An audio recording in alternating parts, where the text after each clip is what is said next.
For the best Italian food in Western New York, Elliott Apollo's, call 716-825-3675. The Lardon Construction Group. Fubo TV, the official streaming service of Due Champions. FanDuel, the official sportsbook of Due Champions. For all your summertime needs, beauty pools, as well as kayak pools. CX Chronicles, your total customer solutions focused manager. W.GG, the official energy drink of Due Champions. Hey, Sons of Erie, our artwork looks better on your walls. Hamburg Brewing, please visit our tap room on Boston State Road, Hamburg, New York. And finally, Fat Boy Surf Club for all your surfing needs.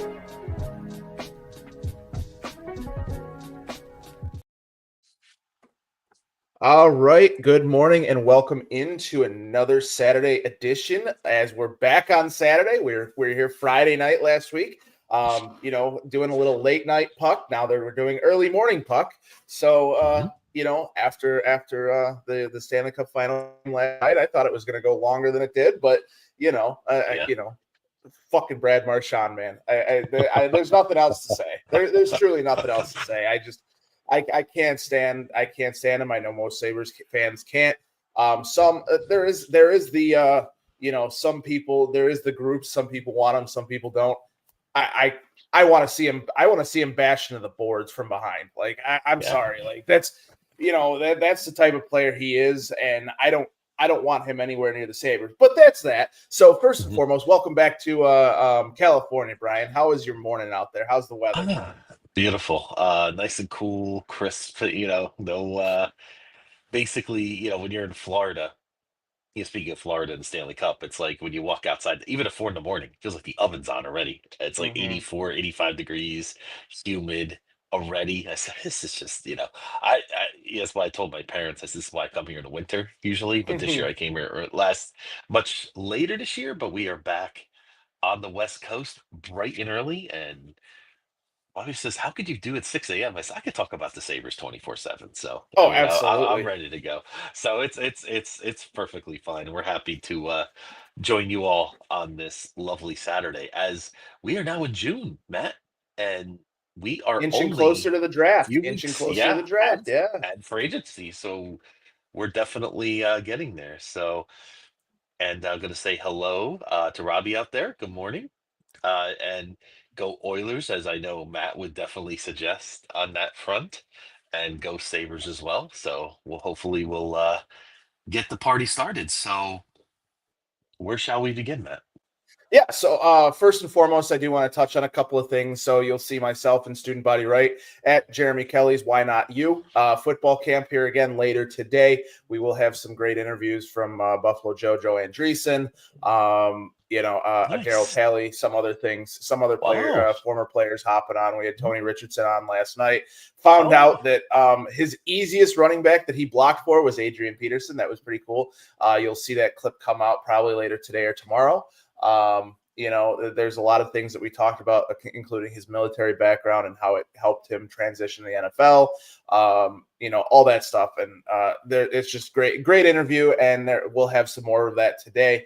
And then on Monday, we'll be at the Elliott Apollo Golf Tournament, bright and early again, for another great event, helping a great cause. So we got a packed weekend. Then other than that, you can see it on the title of everything.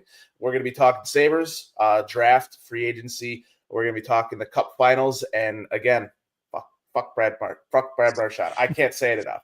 Like it's just, I was so angry last night when he scored that fourth goal to make it 4-3. I was like, all right, it's only second period. Edmonton's going to come back, and they're going to do what they can. And Corey Perry, 17 seconds left, scored that goal.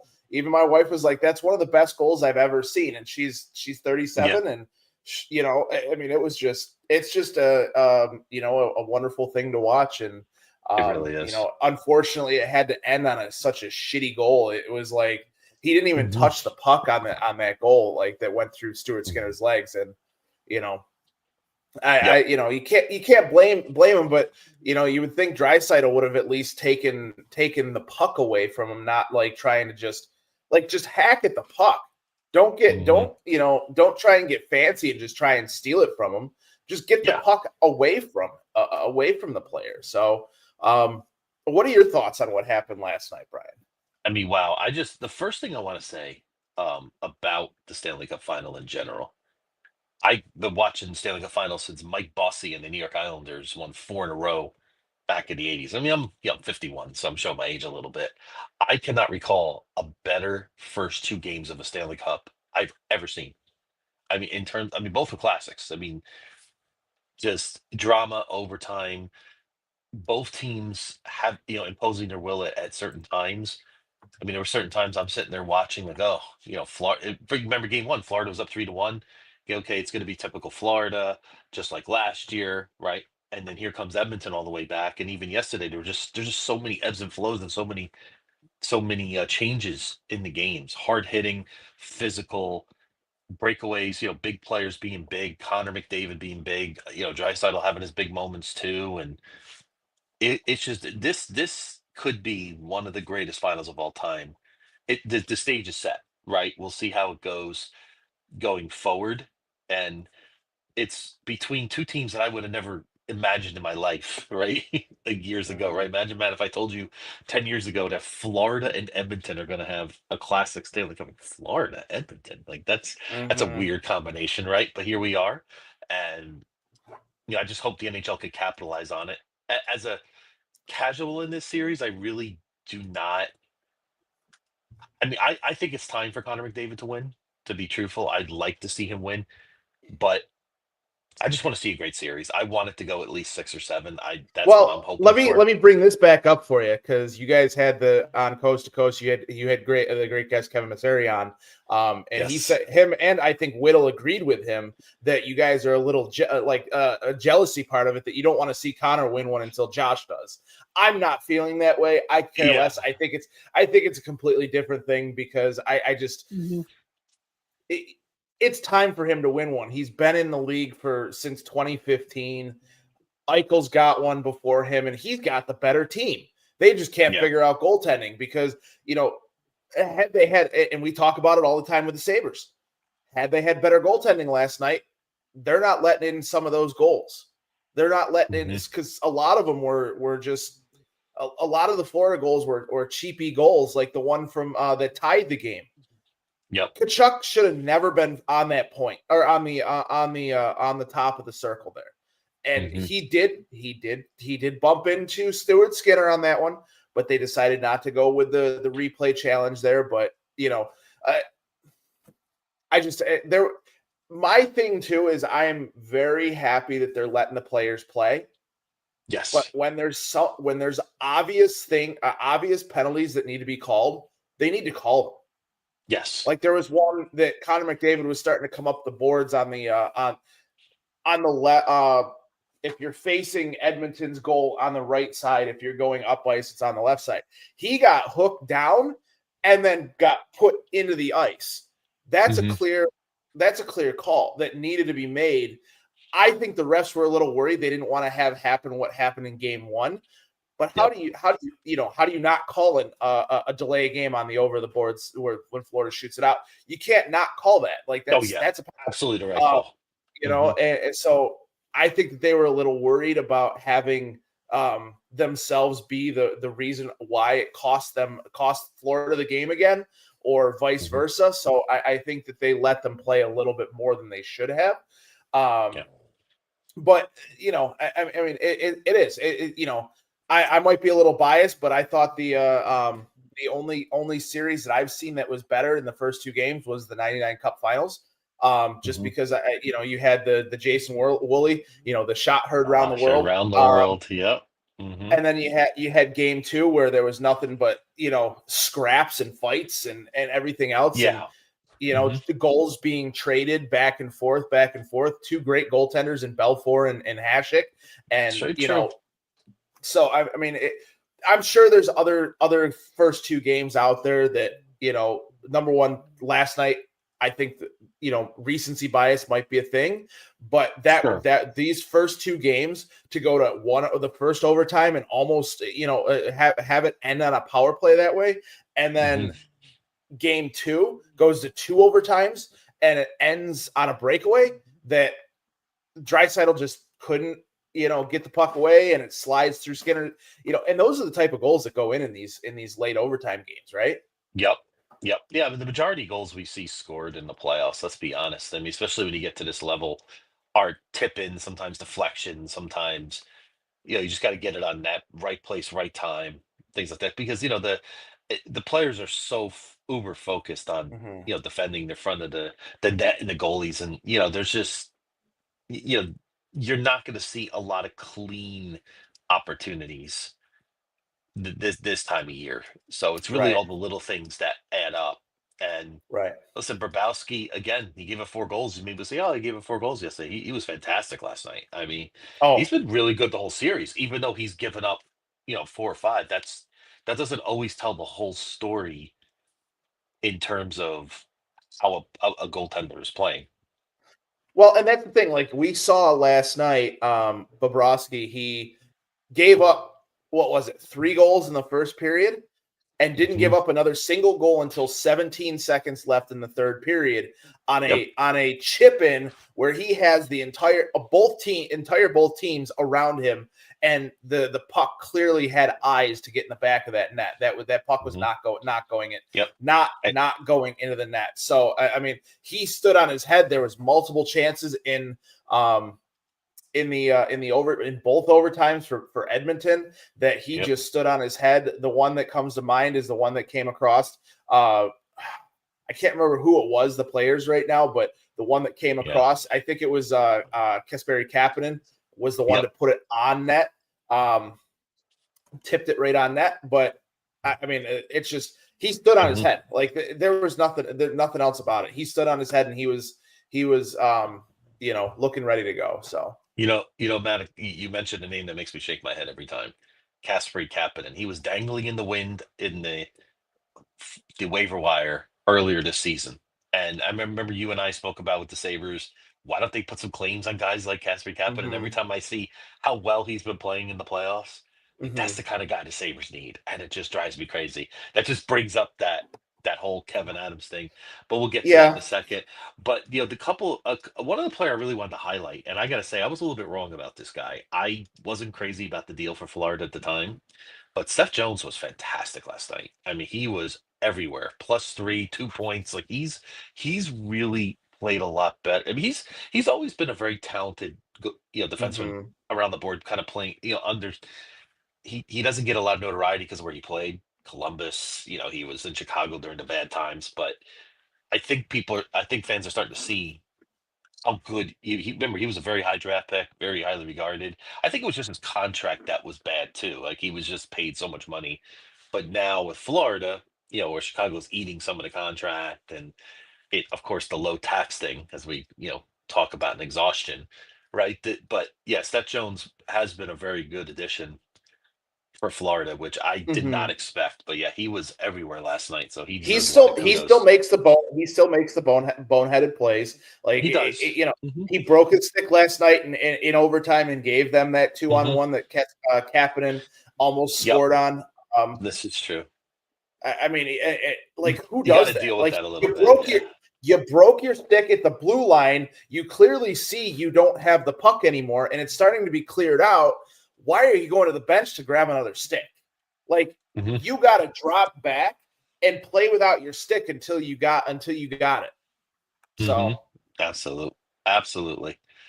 So, I before, mean, oh, go ahead. I'm sorry, Matt. You wanted to no, no, say? no. Go ahead because there's a question I want to ask you, but it's as we transition to the next stuff. So go ahead and finish Sure. No, whatever you but thought just it to was. sum up the cup yet again in NHL's infinite wisdom, and this could be debated.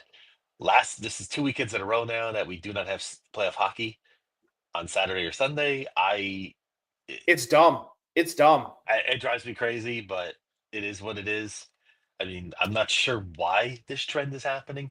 It's kind of crazy how the NBA used to get just grilled for having so many days off in between games.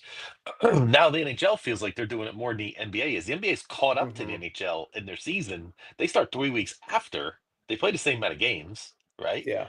And here we are, the Pacers and they're almost at the same point. So That's pretty interesting to me. But I just wanted to say, so I think game 3 is Monday, and then game 4 is Thursday. So there's another big layoff in between coming up. So, but at least they'll have a game 5 on Sunday, I think next week or Saturday. So we'll have some playoff hockey next weekend. Yeah, I mean, I definitely think that that's a mistake by the NHL. I think Mhm. you'd have more eyes on it from that standpoint on the weekends Mhm. because who's going to stay up for a 3 overtime game on a random Wednesday night during the summer like that? Yeah. When people have to go to work, Unless you live where I live. But if you don't, right? right, you're right. It's difficult. Like even for me, sometimes these 3 overtime games. I'm in California. Could be a little difficult at 10:30. Hmm. I can't imagine. I remember the Right. days living on the East. It's when I was back in Florida. I said these games are late. It's really really late for someone who has a regular job or anything. To stay up for these games. Yeah. So, anyways, real quick, I wanted to ask you a question because I don't know if you saw it on Twitter or not, but as far as because we're talking about the Oilers, we're talking about the Stanley Cup. Mhm. Whittle answered a question on Twitter. Okay. If Wayne Gretzky was not available, who is your next favorite player? Favorite player or best player? Yeah, Are you asking me who's the favorite best player, player? Or or who would you? Yeah, let me go get the exact question because I have it right yeah. here. But Hmm. give me 1 second here. Sure. But no, I mean it's let me see here. Wayne Gretzky isn't available. Who's your favorite NHL player of all time? Favorite. Okay. Well, I guess I'll break this into two. My favorite NHL player of all time is Dave Andreychuk. I go Hmm. back a lot. I'm a little older, so when Dave Andreychuk was a Sabre, I love Dave Andreychuk, and Yeah. I just a quick story, man. I'll tell you. I interned with the Devils in 1996, and they accused me of having it in with Lou Lamoriello. You know why that year? The Sabres acquired Phil Housley, and they acquired Dave Andreychuk that year during the trade deadline era. And they said, "What is this Sabre fan coming in and making some?" And then I'm going through the locker room, and I meet Dave Andreychuk, and I was just starstruck. I was like, "Wow, Dave Andreychuk, like my boyhood idol," So, Yeah. but I would say, as far as, and this is getting to be an interesting debate, who's the best player besides Gretzky, right? Is it Lemieux or is it Connor McDavid? Those are my two. And to me, that's pretty close. I That's my think opinion. Lemieux was the best other than Gretzky. I think Lemieux was the best player of all time, and I think Hmm. he's probably the best goal scorer of all time, um, Yeah. hands down. I mean, you are now. Listen, I don't want Tage Thompson to be compared to Mario Lemieux. I don't. Hmm. I got to see Super Mario play. Yep. Let You me tell did. you, like that was some of the greatest times as a kid because that's my first Stanley Cup experience that I actually remember. I might have watched Hmm. it before that, as a kid, dad sitting you in front of the TV or sitting with you in front of the TV as that stuff happens. But my first Stanley Cup series was Pittsburgh and Minnesota, Hmm. and then it was Pittsburgh and Chicago, where I first Yep. got to see Dominic Hasek, which was Yeah. Remember he came awesome. in? Yep. Stood on his Amazing. head, stop, whatever. Like made Mario look up to the ceiling multiple times. Kevin Stevens, Hmm. all that stuff. But I think that there is nothing that Connor McDavid can do to pass those two. Number one, because and it's going to sound weird coming from Hmm. me because I you talk NBA, the greatest player of all time, Michael Jordan, and LeBron James, different eras, blah blah blah blah blah. Michael Jordan was the greatest player of all time. I don't care, yell at Hmm. me, scream at me, whatever. Michael Jordan, I got to see them both play. Michael Jordan was the best player of all time, greatest player of all time. Yep. I got to see Gretzky, Lemieux, now Connor McDavid play. Those two are head and shoulders above what Connor McDavid can do. Connor McDavid does some things that are just like ungodly, but Hmm.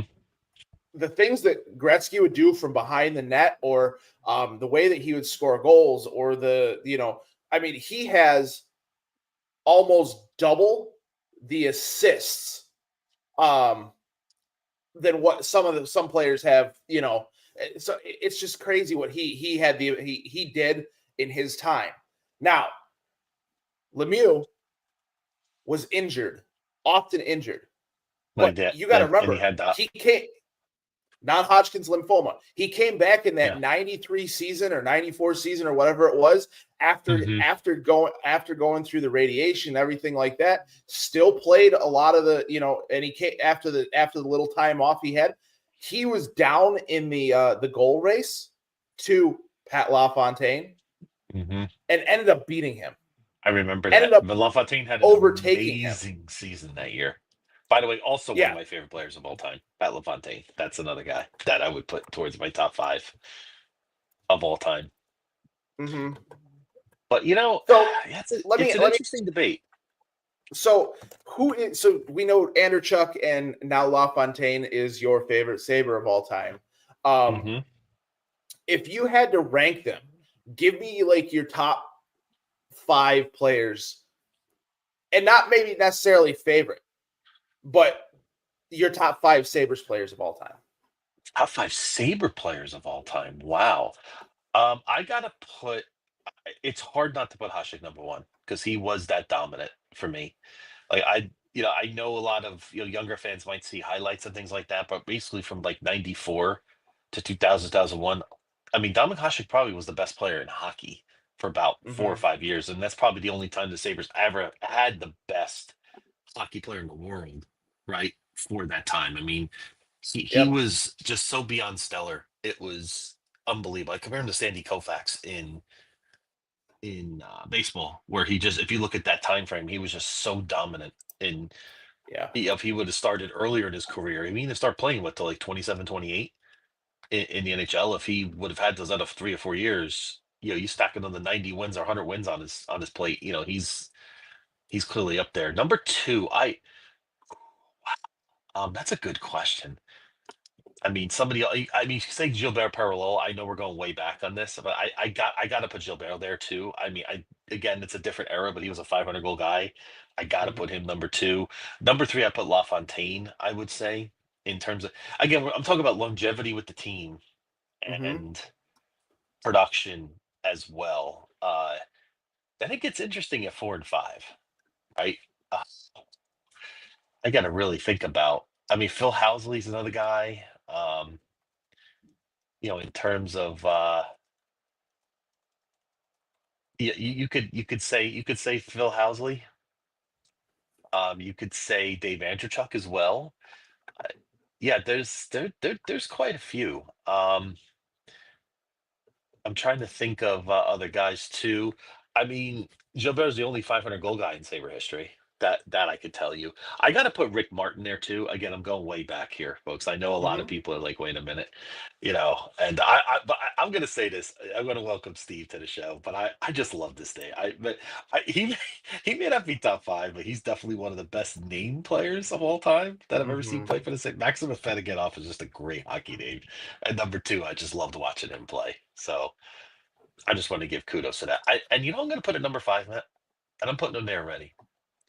I'm putting Rasmus Dahlin there already because I think he's that great, and he can move up the list. Like, I think when it's all said and done, he could be number 2 or number 1. I mean, he could, if you place him in the 10, 11, 12 years and you start looking at his numbers, Rasmus Dahlin's going to be in that conversation for sure. So I'll put him there. So how about you, Matt? It's a tough one because once you get past the top 2 or 3, it's here's the thing. Like, I have 2 different lists, right?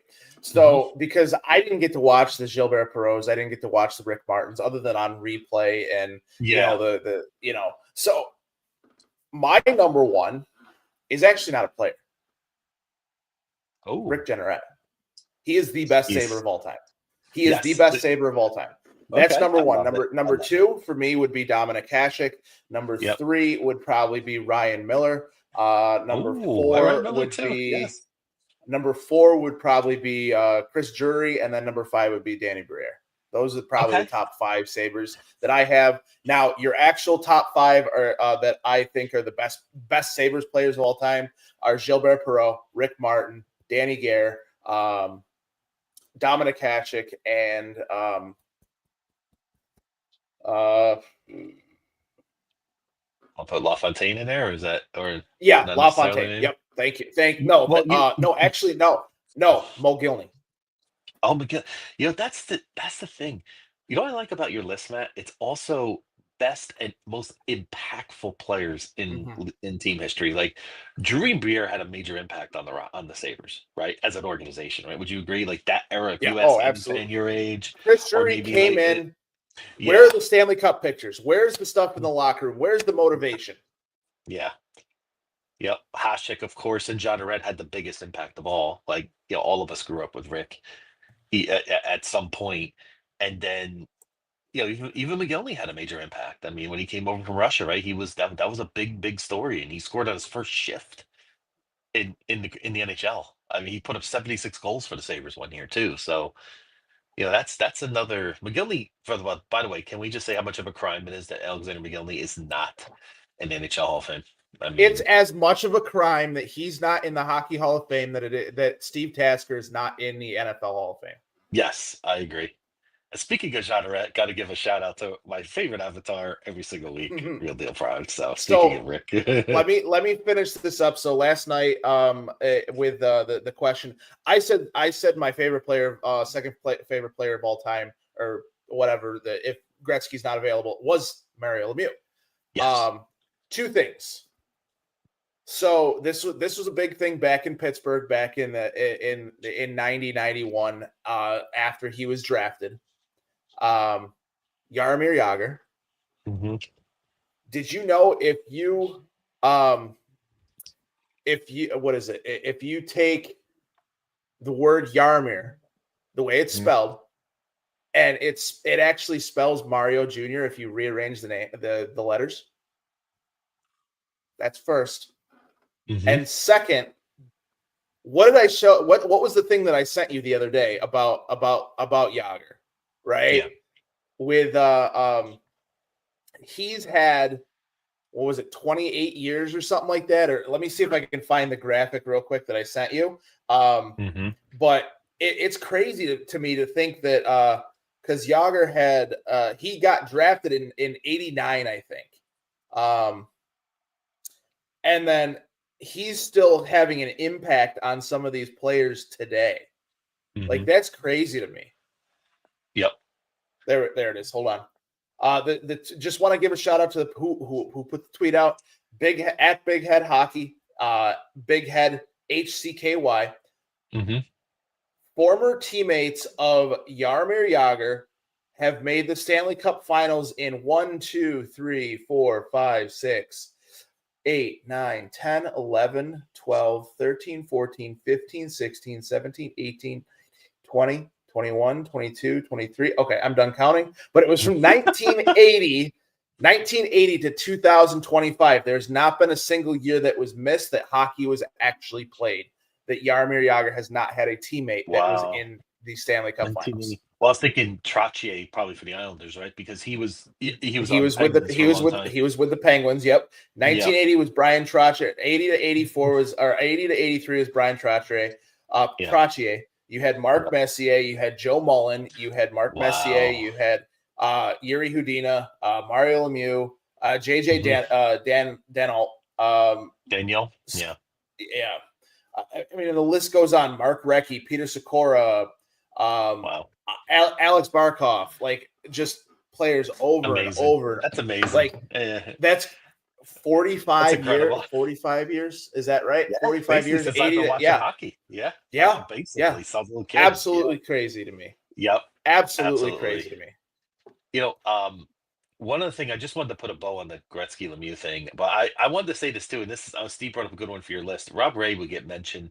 That's true. Again, impact towards the organization Mhm. on and off the ice in terms of everything. Rob Ray, I would agree, Steve. That's a good call as well for that list. I want to give a shout out to one of my best friends. His dad, rest in peace, Eddie Moe. He just passed away this week. Big Ranger fan from the '60s.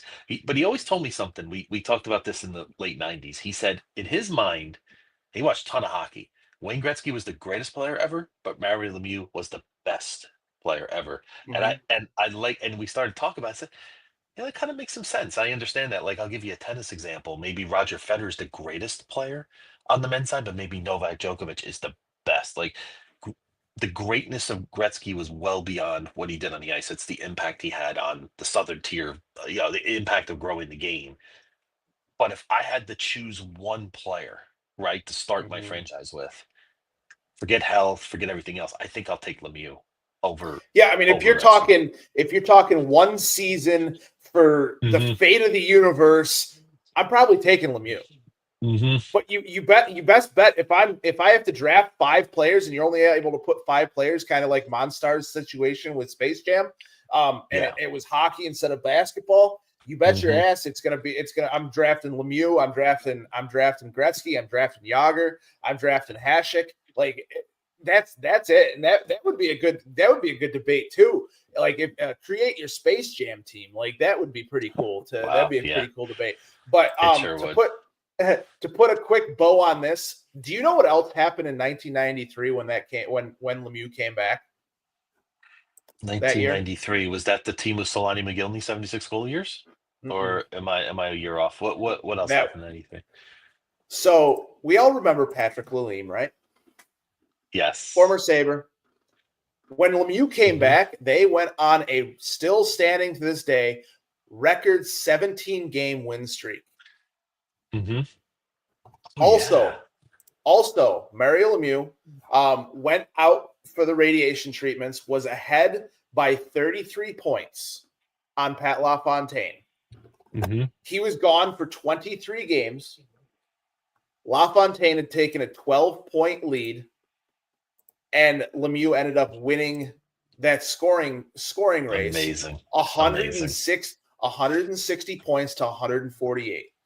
Just absolutely crazy. Like that's just, that's kind of what, and I really think that just watching last night, hockey is at a place right now where I feel as though it was 20 years ago. I still think Gary Bettman's ruining this game that I love so much, and I wish that he would just retire, go away. But we talked about it the other night with that what was it? That letter came out or whatever it was that you sent me, or the tweet that I sent you about Bill Daly, them talking about the thing that we talk about all the time is taxes. Yep. And them not even taking a look at that as a reason why. It's not like I get it. You don't want parity in the NFL or NHL, but parity is what teams, what people want, and one of the ways to do that is to help, alleviate some of these tax burdens on states like New York or Los Angeles or, I know Los Angeles isn't the state. California is the state. Los Angeles is the city. I just got taxed for you saying that out here in California. Now I'm being funny. Yeah. So, but real quick, just a hey, send me that tariff bill. Send me that tariff bill. I got tariff bill. Yeah, I got to give Steve a shout out for this because I'm very passionate about this player too. Again, for all the youngins out there, if you do not know who Mike Bossy was, I'm telling you right now. Mike Bossy was first of all, the Islanders are the greatest dynasty nobody talks about in hockey, right? That team won 4 straight Stanley Cups. They made a 5th, by the way. They went to 5 in a row. They lost to Edmonton. That's when Edmonton won their first cup, with Gretzky and Messi and that loaded team in '84. Like that Islander team was an absolute machine. Mike Bossy was incredible. And if Mike Bossy didn't get didn't get hurt, I agree with Steve. I think he still has the most goals per game in the league history. I think he's still number 1. I think even though Ovechkin has more goals per game, I think Bossy is number 1. I'm pretty sure, but I could be wrong on that. But I just wanted to put that out there just to mention. And the other thing too, real quick, Matt, about the taxes, right? We keep want to stress this, right? There are a lot of no tax deniers out there in the Twitter world. We've seen it recently, right? They get upset about even mentioning it. Of course, you still got to build your organization correctly, right? Like, look at Florida. Gustav Forsling, nobody wanted him. Panthers took a shot on him, right? He's turned out to be one of the best defensemen in the league. They've made some great moves. They got Sam Bennett when nobody wanted him from the Flames, right? When he was a 4th overall pick, and right, they took a shot on him. I mean, What the tax advantage is all about is once you build the roster, once you're 5, 6 years in, sustaining it and building it further. That's where the advantage comes in. The tax advantage doesn't come in when you first build your roster. You still have to draft well. You still have to find talent, right? You still have to make savvy trades, right? But if Buffalo and Florida do the same exact moves for 6 years, who do you think is going to be better on the other end? It's going to be Florida Yeah. for sure, Yeah. right? And that's the advantage, and that's what I think I want our listeners to understand. It's not.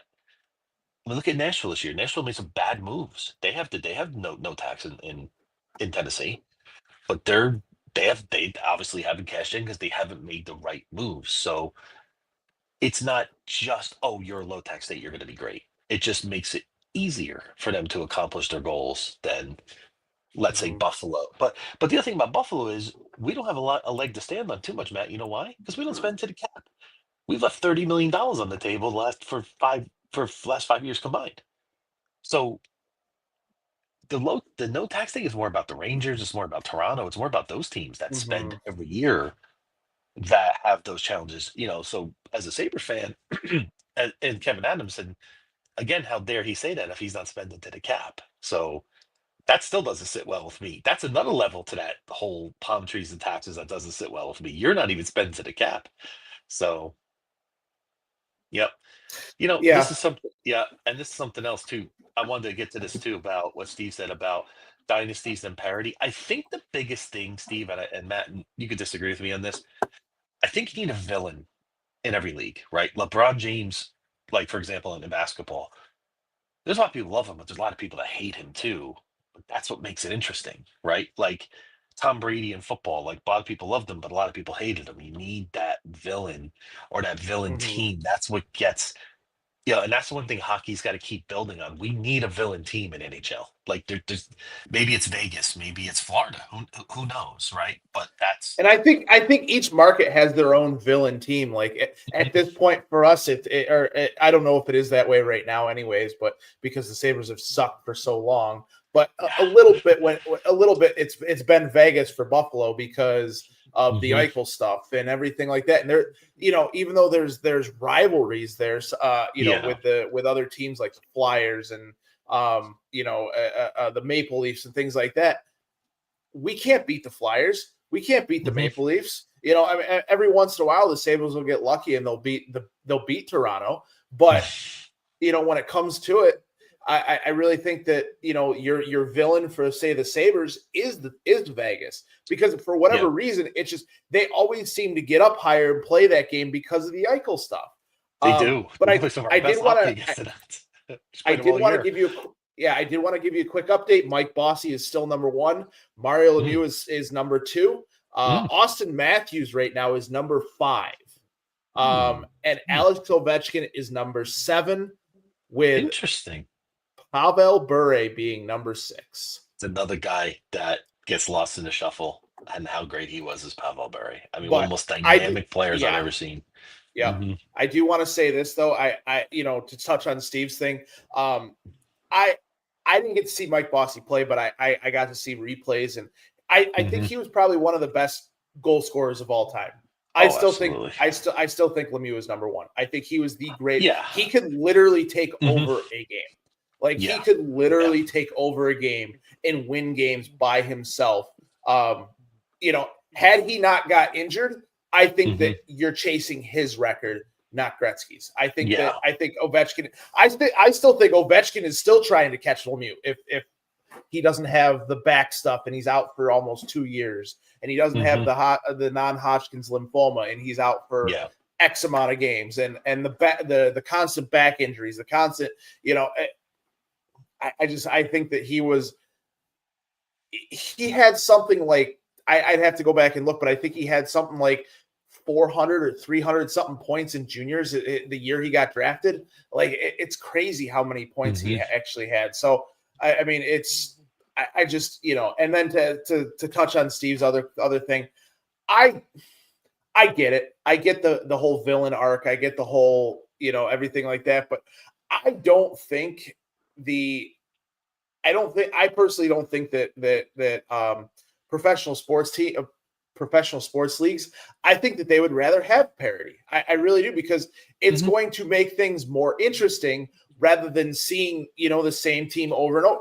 We kind of got that with your non-tax teams, right? Because we talk about it all the time. Like, that's kind of the villain for us right now is your Dallas, your Florida, your Tampa, your Vegas. They've been in, it's been Vegas, and then it was Tampa, and then it was Florida. And it's always been that. Like, that's been the last 6 years of hockey for everybody. So that's the thing. Like, in terms of parity and whether caps do not suppress or enhance that. I mean, baseball's had more variation in their World Series this century than football has. People think that's crazy. Like, everybody looks at baseball. Oh, baseball's a coastal sport. It's only Yankees, Dodgers, Yankees, Dodgers. Yankees won one World Series this century. That's it, right? And you have other teams that have, come through in football. I mean, we had the same Final Four in the AFC 2 years in a row, right? We had Houston, Buffalo, right? Kansas City, and Baltimore 2 years in a row, right? You're having Kansas City win multiple years, and even hockey, we got Edmonton, Florida again. Dallas was there last year again. I mean, same teams are getting there all the time. I just think, great teams are just going to be great for the most part if you build them correctly, whether there's a cap or not. Yeah. And I think most professional sports teams want that parity as far as the way that teams are constructed, maybe not necessarily the players on the ice, but like the way that they're constructed and the way that, so it on paper, it looks more even. So it's like, oh, my Sabres can go up against Edmonton and Toronto and everything on paper. Yeah, it might not happen on the ice, but Sabres fans lose interest by December because teams are just so much better than they are, because teams can, spend to the cap, and they can, not saying the Sabres can't, because they can, they just choose not to. But the other thing too is storylines sell in sports too, right? Like, that's the other thing. Like, I don't think the league. Huge. That's why wrestling's huge. Wrestling is, say what you want about wrestling. The one thing that always impresses wrestling is the production.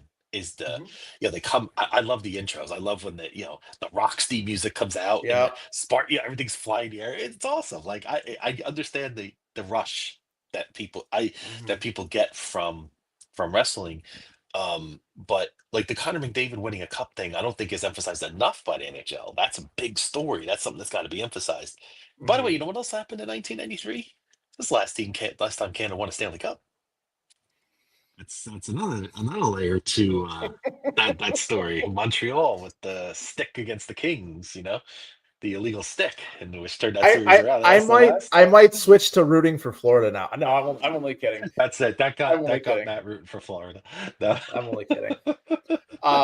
Just a little joke, but go ahead. So, by the way, I just want to throw one nugget out there for Sabre fans to make you feel old. You ready? Joe Marino. I love Joe Marino on Twitter. I mean, some of his trade ideas are pretty wild, but we'll leave that alone. You want to feel old? Blake Vanek has committed to the Wenatchee Wild, and Jaden Palmerville selected in the first round of the QMJHL draft. So Blake Vanek and Jaden Palmerville, the kids of Palmerville and Vanek, are now playing in. So just one. That's it. He's walking off. Sorry. I had to go. Like kill myself. No, I'm only kidding.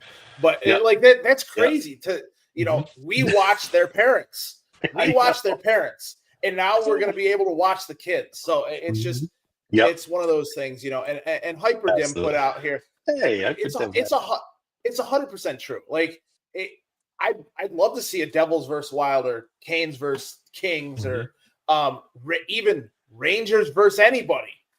Yeah. Say what you want about the Rangers. They do get eyeballs on the product. There's a lot of people that hate the Rangers and a lot of people love the Rangers, right? So that's another team. That's a good point too. But I think that all comes back, Hyper, to the stories, right? You got to sell the stories.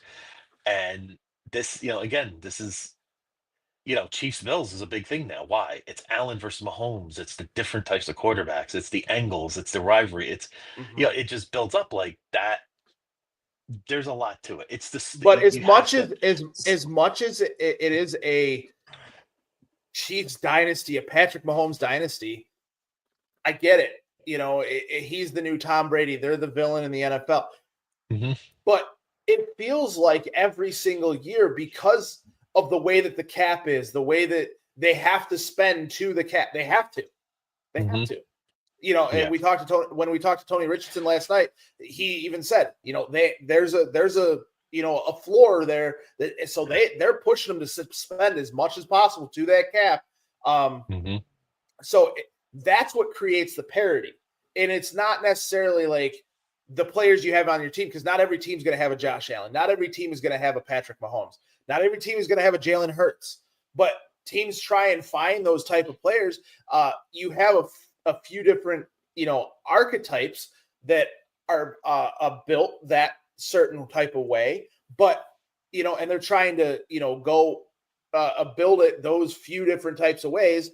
But you have the teams like the Dolphins who build it a different way. They're trying to go all speed. You're trying to go, so that's what creates the parity, is the making teams spend to the cap every year. It making teams spend all that money to try and bring in talent and high-end talent and try and construct a team that's actually going to make a Super Bowl. I mean, it's just, I don't know. I mean, I really agree with Steve's point there about that they love the Chiefs versus the Bills.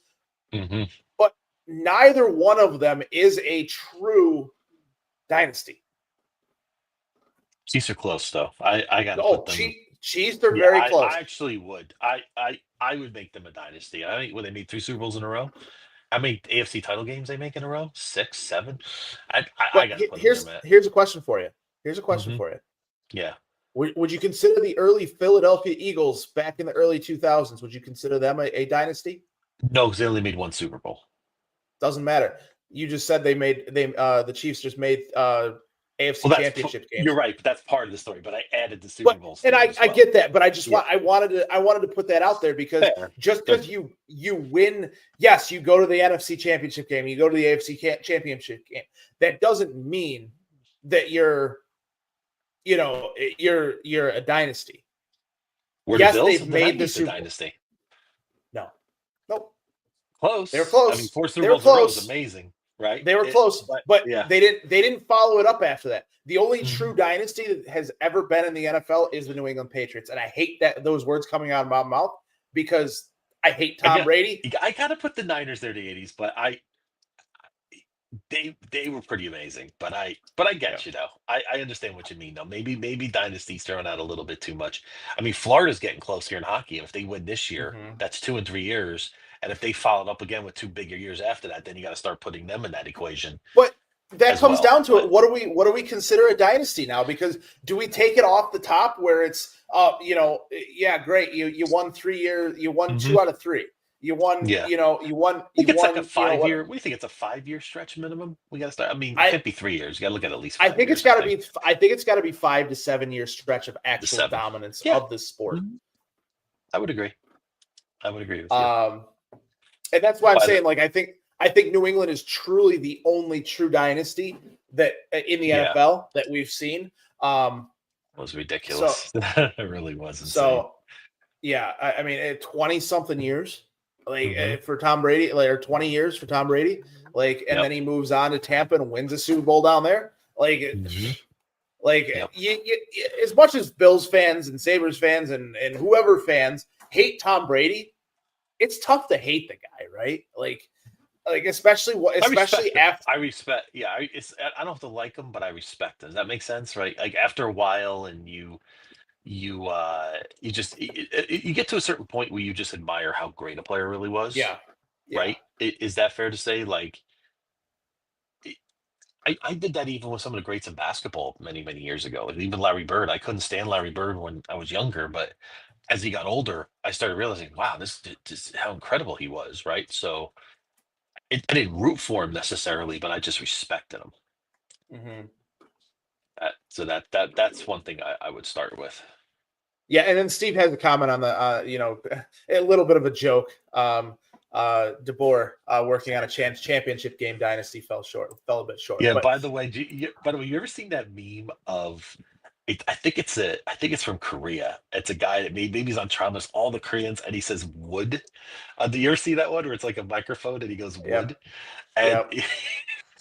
somebody asked about Peter DeBoer. Would you hire him if you were the Sabres? Like, because I'm like, no, I am I not. actually that was actually going to be my first lead in for the Sabres, because I did hear that on no, that's okay, because we'll switch to moving to the, because we're almost at an hour. We got kind of off track talking about Stanley Cup and NHL and all that stuff. But Peter DeBoer was fired earlier this week by the Dallas Stars.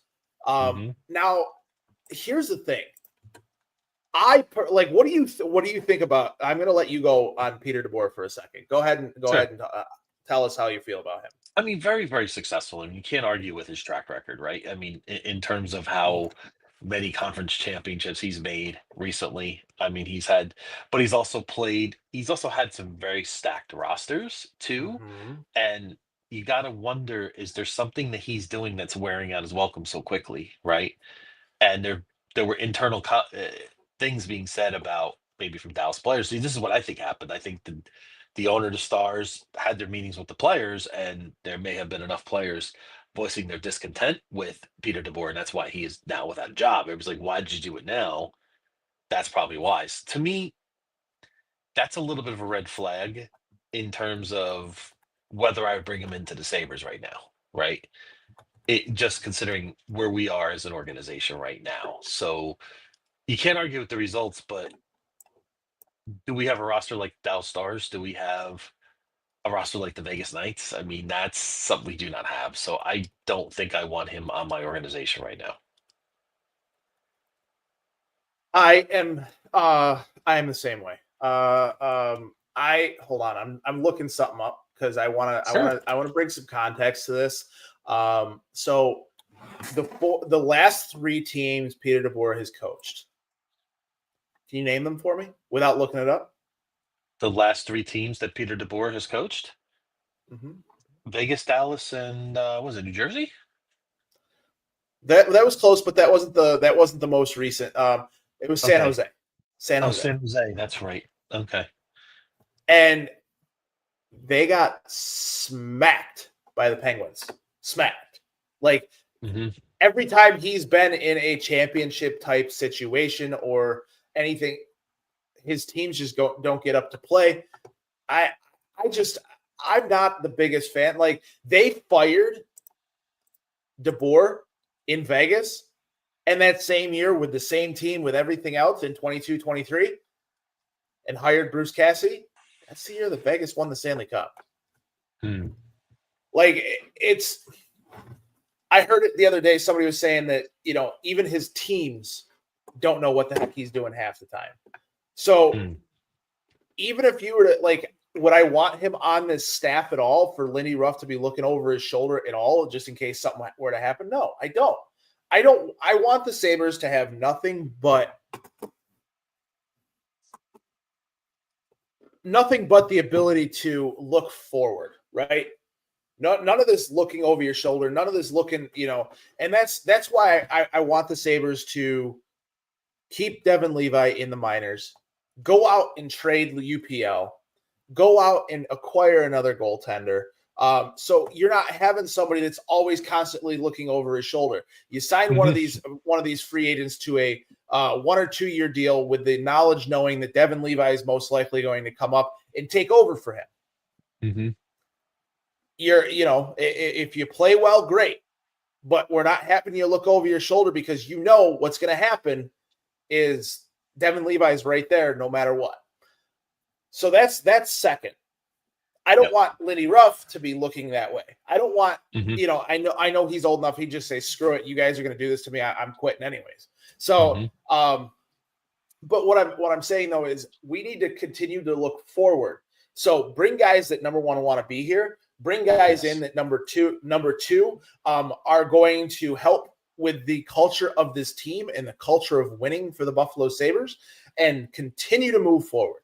There's none of this going back at this point, because we have to throw. It's a 1-game season. It's a 1-game season or a 1-game one season year or 1-season playoff drought for Kevin Adams right now. Right? It's this year or nothing. This year or bust. This year or bust. And I really do think that it's that way because I think that Jarmo Kekalainen, this might be a hot take. This might not be, but I think Terry Pegula allowed that hiring because he knows that he's now going to have a seasoned general manager that knows what he's doing under Kevin Adams. And if something were to happen, he can fire Kevin Adams and hire Jarmo Kekalainen. So I want that pressure on Kevin. I want that pressure on Kevin Adams. I don't want it on the guys on the ice. Yep. I agree with this too. I mean, to me, I don't think Kevin Adams can win here, Matt, because with Yarmo in the building, and Steve, I think this is a good point. We're going to find out how much influence Yarmo has, I think, over the next. Isn't that a good thing of a general manager or a manager or anything? Is his team under him? The team that he assembled? I mean, it's weird how Kevin Adams is almost selling this that I approved of it, but I don't know if I necessarily believe that. Because if the Sabres make big moves this offseason, right, and the Sabres make the playoffs, who are most fans going to give the credit to? Probably Yarmo, right? But so Adams to me is in a no-win situation here. I'm feeling this might be a situation where Adams moves up somewhere in the organization, and then Yarmo takes over at some point. See, and I'm perfectly fine with it. I love it. Yes, 100%. But what I'm saying though is, if they go out tomorrow and trade for Sidney Crosby, right? They bring him in because we all know he's now disgruntled with who they chose as their head coach and everything like that. Okay. Let's say that they go out and acquire Sidney Crosby. Fine, great.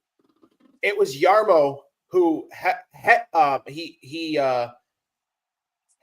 up that trade. He was the one to do it. Fine. I'm gonna be complimenting both Kevin Adams and Jarmo Kekalainen because Kevin Adams is the one to put Yarmo in there and give him the tools and give him the ability to go out and make that trade. So you got to remember too, when you're talking about a manager, a general manager, anything else like that, in that high of power, I don't know whether it's a store manager, a retail manager, anything else, a general manager of a hockey team. You have to give the guys underneath of you the ability to go out and make these things happen.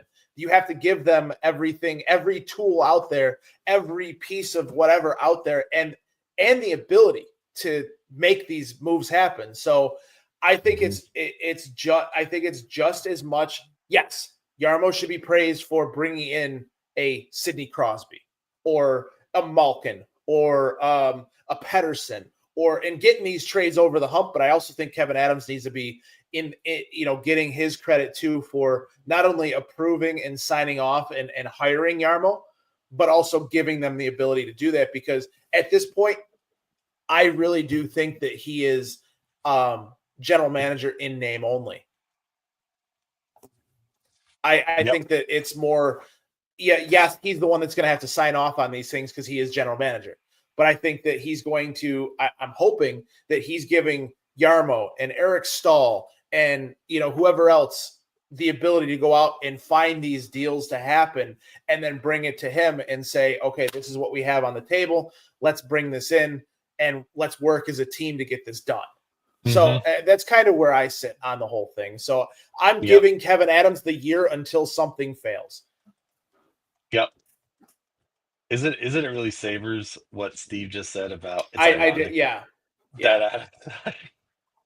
That he hired his own eventual replacement. I mean that is so Sabres at this point. I'm going to say this though. I don't think it's an actual 1-for-1 replacement. I really don't. I think the Sabres, and I eternal optimist for the Sabres.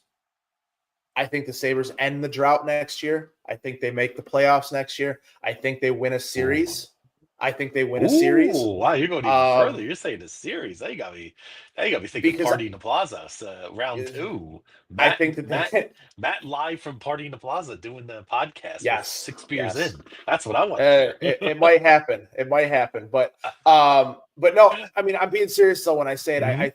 I think the Sabres, now that they have enough brain trust in the room, I think they're going to Mhm. get everything figured out as far as what's going on the ice. I think you're going to see, I don't know if you're going to see coaching changes or additions to the staff or anything like that. Mhm. We don't know what's going to happen that way, but Yeah. I don't think Seth Appert can be part of this team anymore. I really don't. I don't think that Wolford can be part of this team. Marty Wolford can be part of this team anymore. Mhm. I think that they How just about have to. Carmanos? What's Oh, Carmanos' role at this point? I mean, he's another he's one. the assistant general manager. Yeah, he's like the assistant to the regional manager at this point with the Sabres, right? I Well, but mean, yeah, I don't think that. I think he is truly the assistant general manager. yeah, I think he's like head of scouting too or something like that. He's yes, got a yeah, he's. couple of different roles. So I Mhm. think that that's his thing is in and that's the thing. If you have to, it's kind of like the Bills. The Bills now have two assistant general managers to Brandon Beane because he Mm. wants those guys.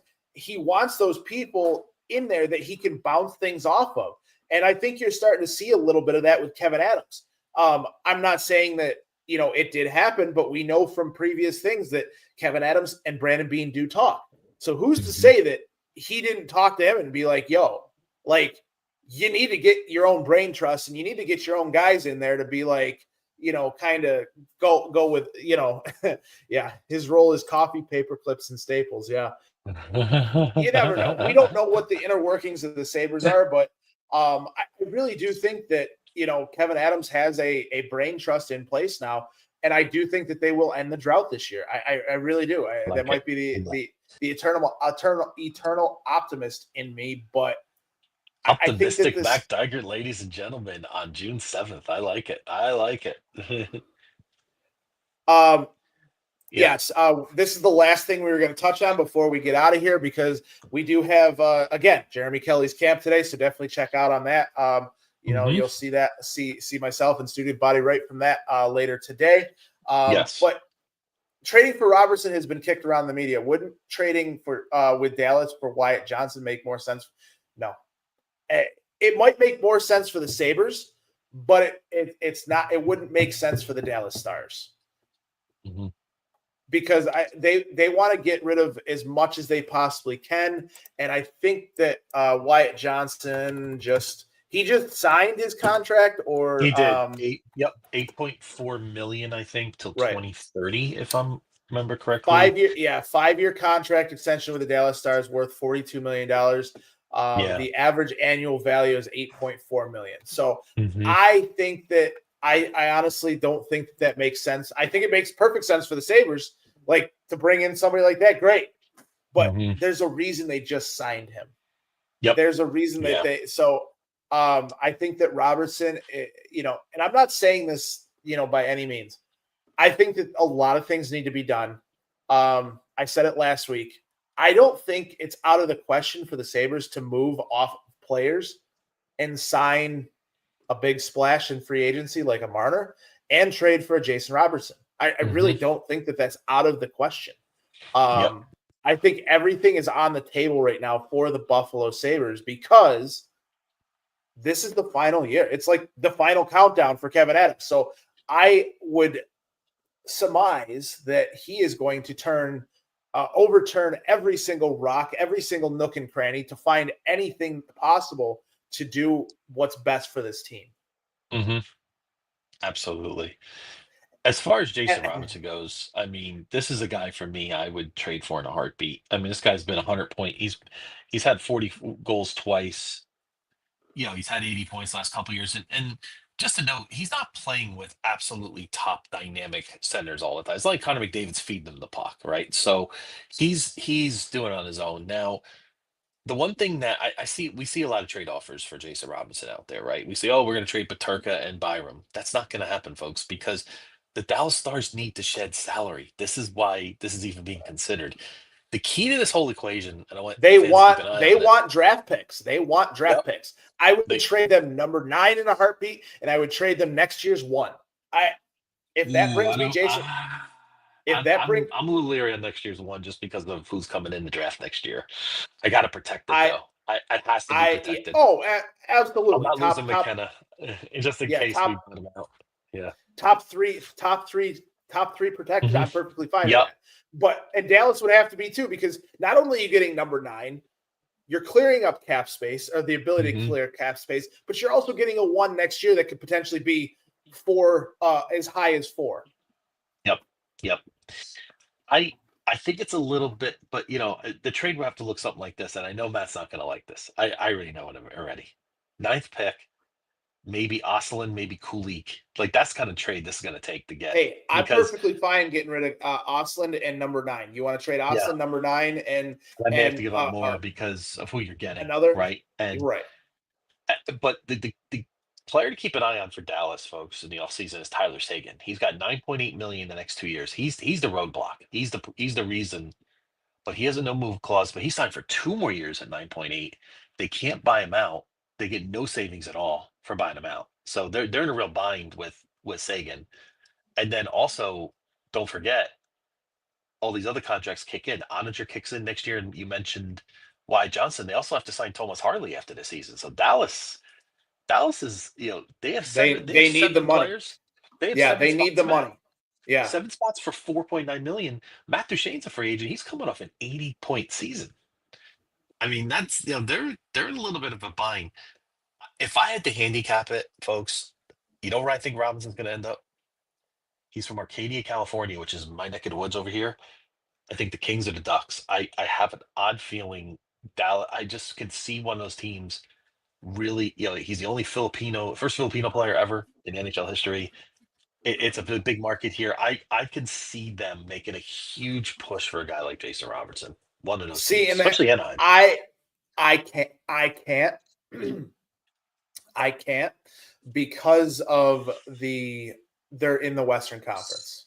That's true. I don't think that Dallas is going to want to trade within the conference. So I think it's going to be a team that is more.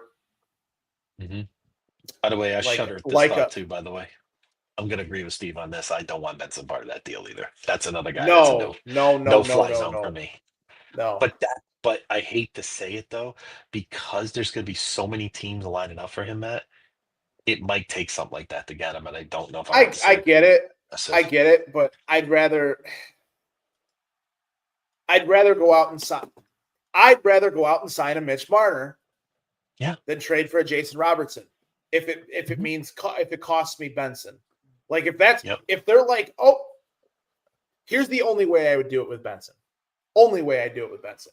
If it was a 1-for-1 hockey trade, that's the only way I would do it. And because you're not giving up picks, you can still replace Benson for this year, later on down the road, whatever you want to talk about, you can still replace him with a player at 9.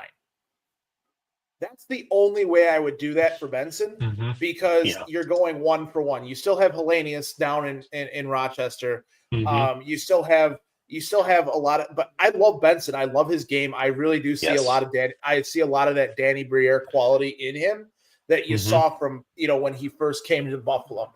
But I've actually heard people call him Marner type too, which is interesting in a sense too. I don't know if it'll be Marner full, but he's got a little bit of that to his game. He doesn't have the scoring touch that Marner has. He doesn't have the assist power or the assist prowess that Marner has. Yeah, but agree. He doesn't drive the play. That's why I think that he's more, that Danny Briere type that is going to find those spots. He's going to find the back door on against the Philadelphia Flyers in a Eastern Conference final game, or in a playoff series or whatever. He's going to find JP Dumont over there. He's going to find himself finding that to put his puck on, or a stick on the puck. So I mean, it's just no, Steve, no. I'm kicking you out. Nope. We're not doing it. We're not doing it. You see the title? Fuck Brad Marchand. Steve, that was Fucking loser. I gotta admit though, that was pretty. Now we got Matt all around up, ladies and gentlemen. That's it. That's all. I'm only kidding. I'm only kidding. Great. But that was great. But no, but in all seriousness, like Brad Marchand can go fly a kite. Like I don't ever want to see him in the NHL after this year. How about a kinder, gentler Marchand? How about that for Benson? Like, how about we call him the? Sure. Okay, we'll agree. But no, but in all seriousness, though, I mean, Benson is going to be a good player in this league. I do not want to see I don't want to see the Sabres trade him for something that, because what Robertson has 1 year left on his deal, or he is an RFA. Got 1 year. Well, no, here's the interesting part. So he's got 1 year left at 7.75. Then he's an RFA after this year. So think about that. That's going to increase his value too, because a team doesn't necessarily doesn't have to sign him right away. They could wait 2 years for that. So yeah, I get that. But what I'm saying though is with Robertson, I need a deal in place. Yes. An extension in place. If I'm doing anything with anything, that deal needs to be agreed to. 8-year deal, 7-year deal, whatever it is, before he gets traded here to Buffalo. I want that deal in place, especially if you're giving up, even if you're doing a 1-for-1 Benson deal. I want that in place. I need that in place because I'm not giving up a player that I think is going to be has a future in the NHL for somebody who's leaving in a year. Just my thoughts. I don't want a Mikko Rantanen situation. I know he's an RFA. I get that. But who's to say he doesn't force his way out of here during the RFA stuff, or go take it to arbitration or anything like that? So, I don't know. With the Sabres, I really think that the main focus for them needs to be, especially if he leaves Columbus, Dante Fabro needs to be on this team next year. I think that they need to be.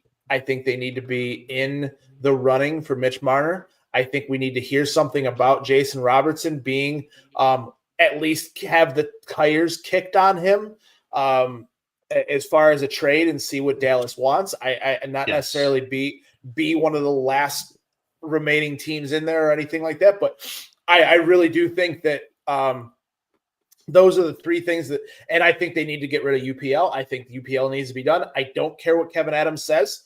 I think that that's a fireable offense. You sit there and say that your goaltender, who had for his entire career, has had a good 3 months in his entire NHL career right now. You have all the faith in the world. You have all the faith in the world in a guy that has only proven it for 3 months. That's a fireable offense. I'm sorry. That's you not bringing in another goaltender to be your starter while Devin Levi stays in Rochester. I'm done. Like that has me out.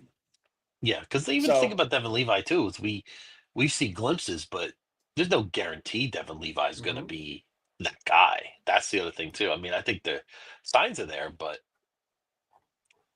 there's a lot of complications to it. But I was listening to Cervelli a little bit on, and he talked that he's the word. I've heard the word fireworks being used with the Sabres as possible summer. So this could be a fun summer, folks. So buckle up. I think there's going to be. I think he's completely wrong on the JJ Peterka stuff. I really do. Yeah. I think By the way, I love this thought from Steve here. Jordan Spence on the Kings is exactly what we need. Yep. Yes, and I'm not afraid to make that deal. The average fan will be like. The average fan will say, "What are you doing? Why are you making that trade? Right? Why would you trade?" That makes perfect sense. Both teams that fixes your defense. You know what else helps too is buy out Matthias Samuelsson. That fixes your defense because you got one move by addition by some, and then you bring in Fabro as the right defenseman, and you have and pair him with Dahlin or even Owen Power. You trade Byram for Spence, and you still have Connor Clifton there, and you still have JBD. Yep. And you have Bryson too. I can't believe that they kept Bryson, but whatever. With that being said, Brian, I still think Bryson has compromising photos of the Pagolas, but I'll just leave that alone. Yeah, or Kevin maybe. Adams, one of the two. But just for next week, because I know we didn't get to this, but we're going to be 2 weeks from the draft coming Mhm. up, and next week, I know Gi- Matt doesn't want us to have give our me, ninth pick. give me one of them. Give me one of I'll them. give you Give me one one of them. draft crush, okay? And this guy, and I'm aggravated because I'm starting to see Boston had dinner with this guy, and I'm like, oh, and they're picking ahead of us, of course, right? Because those games we won at the end of the year moved us up.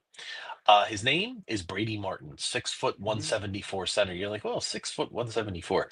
Let me tell you something, Matt. This Yeah. guy is.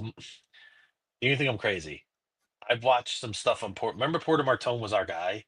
Yep. Brady Martin is more like a Chuck than Porter Martone. I know Porter Martone's got the size, right? We're gonna get this. Like, there's a couple others we'll save for next week. But Brady Martin is the kind of guy that Sabre fans would absolutely love. Like, he hits everything, and he's got a good scoring touch too. I mean, he's not going to be a huge offensive talent, but that's not why he's going to be there, right? He's going to hit everything in sight. He's going to play at maximum effort. He's going to be like, think Michael Pekka. Would you like that on this roster right now? I would By the take way, it's Michael another Pekka one of my back in a favorite. heartbeat. Another one of my favorite Sabres of all time. Mhm. I hate that relationship ended the way it did, because when I was a kid, he was my favorite Sabre, Yeah, and we forgot about him too in that list of great I don't Sabres. think Like, I don't think he's a top. I don't think he's a top 5 Sabre of all time. I really don't. maybe from a I don't fan's point of view, but popularity, I would say he's up there. But I agree with you on that. Yeah. because he had too short of a stint, like, with the Yeah. Sabres. Yeah, he And did. That is true. he didn't do enough. Like, Mhm. had they won the Stanley Cup '99, you might throw him up there. Yep. Yeah, absolutely. But So that's my first crush. Now I'm hearing Boston may get him as high as 7. So we'll see how that transpires. But there's some others. There's some others we'll get into next week. We'll start maybe pinpointing a few players that the Sabres could target. Again, my mhm, feeling on the pick, Matt, is either one of two things have to be true for me this year. You either trade pick 9 to get what you need now, or you trade mhm, young assets that we have now for now, and then it's okay to take that ninth pick because you still got to build your organization. Like, there are right. still some things that the Sabres need. We need guys like Martin. We need a right-handed defenseman who we'll get into next week about who would Right. be a nice addition for the Sabres. Like, there's still things they could build for the future. So there's still Right. You can't rob Peter to pay Paul. And I get that. yes, I yes. I think there's enough assets out there that you're not doing that. Um, Hmm. Absolutely. If you're trading Jason Robertson for an unprotected next year's pick and this first year's pick or first round pick this year, and so no other players included, I get it. Hmm. That might be a little bit of robbing Peter to pay Paul, but you're also you can't really do that. So if they do end up taking something at 9, we might be okay. So Hmm. but I do think that the Sabres, like I said, I think that they break the drought this year, and I like it. hopefully we start to see some news come out shortly about the Buffalo Sabres making some moves, making some coaching changes, doing anything at all to help us and our mental stability here as Buffalo Sabres fans. But with that being said, Mental stability. Brian, I want to thank you for joining me every Saturday. Check myself and Student Body right out here, probably in about an hour from the Jeremy Hmm. Kelly football camp. Check us out on Monday, and then check out Beyond and Whittle, Brian and Whittle on Wednesdays, 9 p.m. coast to coast, who always have a great show. It was Thank you. one of the best shows you guys have done, and you guys keep getting better and better with that. But with that being said, Brian, thank you so much for joining me this morning every Saturday, Yep. here on Due Champions. And with that being said, Brian, It's good to be seen. And go Sabres. I want to thank everyone in the group chat. You guys are great as always. Thank you very much. Have a good day.